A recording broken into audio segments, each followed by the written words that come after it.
Saludamos a todos los estudiosos y curiosos del derecho. Yo soy Robert de Asa, abogado de los tribunales de la República. Y en esta oportunidad estaremos analizando lo que tiene que ver con la venta de padre a hijo y venta entre esposos. Es para dar respuesta a una pregunta que nos hicieran a través de nuestro canal de YouTube, que de hecho les invitamos a suscribirse para que esté pendiente a todas las publicaciones que hacemos en este sentido. Y vamos a iniciar necesariamente con la base que involucra este tipo de convención, este tipo de contratos. Por ejemplo, cuando hablamos de contrato hay que tomar en cuenta 4 artículos que son claves dentro del Código Civil Dominicano. Por ejemplo, el primero de ellos dice, las leyes, el artículo 6 del Código Civil dice, las leyes que interesan al orden público y a las buenas costumbres no pueden ser derogadas por convenciones particulares. ¿Qué quiere decir? Que si hay una ley que establece y prohíbe algo, usted no puede venir a derogarlo mediante una disposición contractual, ¿verdad? Entre dos personas, entre dos entidades. Eso no es posible. Les pongo un ejemplo. Está la ley que prohíbe el uso, el consumo, la distribución, el tráfico de droga. Pero usted no puede agarrar y hacer un contrato donde diga, no, que te vendo X cantidad de estupefacientes a cambio de tanto. O sea, eso es un asunto que el Estado como tal no le va a dar un respaldo, porque hay una ley, fíjese que dice, las leyes que interesan al orden público y las buenas costumbres no pueden ser derogadas por convenciones particulares. En ese mismo orden de ideas y haciendo un paralelismo, se da, por ejemplo, en materia contractual que tiene que ver los contratos de trabajo de conformidad con la ley 16-92. El Código de Trabajo establece en uno de los principios que lo que tiene que ver con los derechos de los trabajadores no pueden ser derogados, o sea, no pueden ser limitados por convenciones entre patrono y empleado. Es decir, en una ocasión, y aquí les hago una anécdota, en una ocasión observé un contrato de trabajo de una empresa donde decía, en el contrato de trabajo por tiempo indefinido, decía que el trabajador renunciaba a los derechos adquiridos y a las prestaciones laborales. Asimismo decía que renunciaba a todos los derechos adquiridos y prestaciones laborales, lo cual es una violación, primero a la Constitución, al principio de la ley 1692 y a un sinnúmero de disposiciones en ese sentido. Lo mismo pasa, las leyes que interesan al orden público, las buenas costumbres, no pueden ser derogadas por convenciones particulares. Yo no puedo hacer un contrato sobre la base de algo que está legalmente prohibido. El segundo artículo que tenemos que tomar en cuenta es el 1109 del Código Civil. Vamos a buscarlo. Aquí tengo el Código Civil Dominicano. El 1109 del Código Civil establece: no hay consentimiento válido si ha sido dado por error, arrancado por violencia o sorprendido por dolo.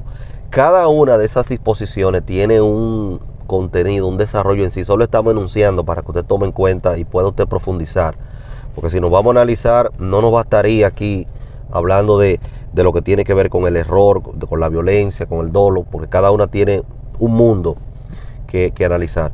Pero sí, el artículo le dice, usted tiene que tomar en cuenta que no hay consentimiento válido si ha sido arrancado por error, equivocación, por violencia. Violencia quiere decir con violencia, si no firma, te mato a tu hijo, a tu padre, no sé, te secuestro, hago amenaza en sí. Sorprendido por dolo, que tiene que ver con el engaño, y dolo dentro del ámbito civil. No hay un consentimiento válido, dice el 1109. El segundo artículo es 1134 del Código Civil Dominicano. Estamos buscando 1134. Dice este artículo del Código Civil Dominicano: las convenciones legalmente formadas tienen fuerza de ley para aquellos que las han hecho. Oigan, no pueden ser revocadas sino por mutuo consentimiento por las causas que están autorizadas por la ley. Significa, oigan bien, lo que usted firma en un documento, lo que usted firma en un contrato, eso tiene fuerza de ley, y todos sabemos lo que representa una ley. Las leyes están para cumplirse y el Estado le da toda la fuerza ejecutoria que tiene. Y puede ser, entonces viene y dice, se nos fue, dice 1134, te oiga la otra parte, no pueden ser revocadas sino por mutuo consentimiento, es decir, ambas partes deciden dejarla sin efecto, o sencillamente por causas que están autorizadas por la ley, deben llevarse a ejecución de buena fe. Si no se revocan por mutuo consentimiento, pues usted va a los tribunales y en los tribunales pueden ser revocadas. Entonces, pero lo que les quiero decir es que tiene fuerza de ley lo que usted firmó. Por eso nosotros normalmente vemos en el ejercicio personas que te firman un contrato y después vienen a alegar desconocimiento. Recuerde que hay un deber de parte de usted como firmante, como contratantes, como suscribiente, de evaluar, de leer lo que dice ese contrato. Y si no sabe leer, la ley 140 del notariado también establece el mecanismo para darle la validez correspondiente a ese tipo de contrato, que aunque no es el tema, ya ustedes también saben que debe estar asistido por 2 testigos y las huellas digitales impregnadas de esa persona que no sabe leer y escribir. Entonces, el siguiente artículo es el 1594 del Código Civil. Vamos a buscarlo. 1594 del Código Civil. Estamos buscándolo, usted puede buscarlo. 1594 del Código Civil dice: pueden comprar o vender todas aquellas personas, oiga, todos aquellos a quienes la ley no se lo prohíbe. Es decir, si no hay una prohibición, todo aquel puede comprar y puede vender. O sea, puede comprar y vender todo aquel que la ley expresamente no le prohíbe o no le prohíba hacerlo. Entonces, basado en esa, fíjense, ya llevamos prácticamente 10 minutos hablando y dando pinceladas, sentando las bases para empezar a desarrollar el tema que tiene que ver. ¿Es posible, es válida la venta de padre a hijo? ¿Es válida la venta entre esposos? Entonces, vámonos a la pregunta: ¿es válida la venta de padre a hijo? Miren, para nosotros, ya tomando en cuenta esos artículos, vamos a buscar, le invito a buscar la ley 2569 de impuestos sobre sucesiones y donaciones. Esa ley en el artículo 17 dice: para los efectos de esta ley se reputan donaciones hasta prueba en contrario los actos que se enumeran a continuación. Entonces dice: cuando son concluidos entre parientes en línea directa, siempre que el beneficio sea un descendiente, entre cónyuges en los casos permitidos por la ley y entre colaterales del segundo grado. Fíjese que dice: para los efectos de esta ley se reputan donaciones. Fíjese que, ¿qué quiere decir se reputa? Y de ahí viene el tema de las presunciones, que es otro mundo. Las presunciones iure tantum, iure de iure. Pero esto es una presunción iure tantum, porque es una presunción hasta prueba en contrario. Se reputan donaciones hasta prueba en contrario. El mismo artículo 17 de la ley sobre sucesiones y donaciones, de manera puntual, dice hasta prueba en contrario los actos que se enumeran a continuación. Entonces dice: cuando son concluidos entre parientes en línea directa, punto, que es donde nosotros queremos fundamentarnos. ¿Qué quiere decir la ley sobre sucesiones y donaciones? Establece que se reputan donaciones, pero no quiere decir que no se pueda realizar, siempre y cuando esta venta, porque oigan, déjenme antes de continuar desarrollándole esa parte, hay que destacar que el legislador lo que busca es que se disfrace de venta lo que es una donación. Y eso tiene 2 efectos, tiene varios efectos, pero resaltamos 2. El primero, el que tiene que ver con asuntos de pago de impuestos. Recordemos que el impuesto a la transferencia de un inmueble, cuando se trata de una venta, es un 3%, pero cuando se trata de una donación es un 27%. Oigan bien, entonces, además de esto, de que hay un aspecto que involucra impuestos, hay otro aspecto que involucra lo que es la reserva hereditaria. Y les invito a buscar el artículo 913 del Código Civil. Fíjense, el artículo 913 del Código Civil establece, vamos a buscarlo, 913 13 del Código Civil Dominicano.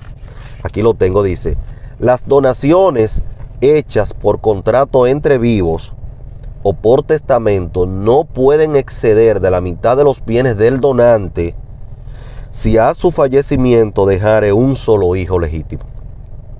Oigan bien, quiere decir que si deja un hijo no puede exceder la mitad, porque porque la otra mitad él puede donar el 50% de lo que le corresponde, porque si está casado legalmente, recordemos que el 50% es de su cónyuge, pero del otro 50% que le corresponde a él, de ese otro 50%, a él, si tiene un hijo, él puede donar el 25%, ¿verdad? Que sería el 50% de lo que le corresponde. Es sencillo, no se me compliquen. De lo que a él le corresponde, él puede donar el 50%. Sencillo. Si tiene un hijo. Entonces dice, no puede exceder de la mitad de los bienes. Dice, si a su fallecimiento dejara un solo hijo legítimo. Entonces dice, de la tercera parte, si dejare 2 hijos. Y de la cuarta parte, si esto fuese 3 o más. Significa que la cantidad que esa persona puede donar, que eso es sobre la universalidad de sus bienes, la cantidad que él puede donar va disminuyendo dependiendo de la cantidad de hijos que tenga. De ahí es que viene que siempre decimos que cuando uno tiene hijos, uno no es dueño del 100% de todo lo que tiene, porque fácilmente usted se destapa donando y eso puede ser impugnado por otro hijo por un hijo que se sienta lesionado. Entonces, fíjense que este es el segundo aspecto que se resalta de lo que procura el legislador. Primero es un asunto con fines fiscales y otro es un asunto de derechos. La idea es preservar los derechos a los demás hijos. Y por eso es que la ley, el artículo 17, la ley sobre sucesiones y donaciones, te dice, se reputa donación. Entonces, ¿qué se hace en ese caso? Ya aterrizando un poco más y dando respuesta a la pregunta. Si es posible. ¿Cuándo es posible? Primero, cuando ese hijo que está comprando pruebe que realmente tiene las condiciones económicas para comprar. Y segundo, cuando se pruebe que realmente se trata de una venta y no de una donación. Por ejemplo, en el caso nuestro, en una ocasión una hermana mía le compró a mi papá un inmueble. Nada, estuvo la constancia de la transferencia, el recibo de pago, todo, porque realmente primero ya tenía las condiciones y segundo se hizo el pago que correspondía. Y nada, se agotó, se obtuvo lo que es la certificación de no presunción de donación de la DGI y se procedió a la transferencia. Porque no podemos cerrarnos, como siempre a veces escuchamos abogados, personas que dicen, no es posible. Sí es posible, porque lo que el artículo 17 de la ley de sucesiones y donaciones lo que dice es que se presume hasta prueba en contrario. Pero si es una venta, usted como hijo tiene todas las condiciones económicas para comprar un inmueble y su papá se lo está vendiendo. Y no se trata de una donación disfrazada y usted aporta la prueba. Ni modo, eso es válido, es posible. Esa es para dar respuesta en esta primera parte. Les invitamos a suscribirse a nuestro canal de YouTube. Seguimos creciendo, seguimos dando respuesta de manera puntual a cada pregunta que nos hacen a través de las redes. De Asa Baez y Asociados, somos más que una asesoría. Estamos para servirles.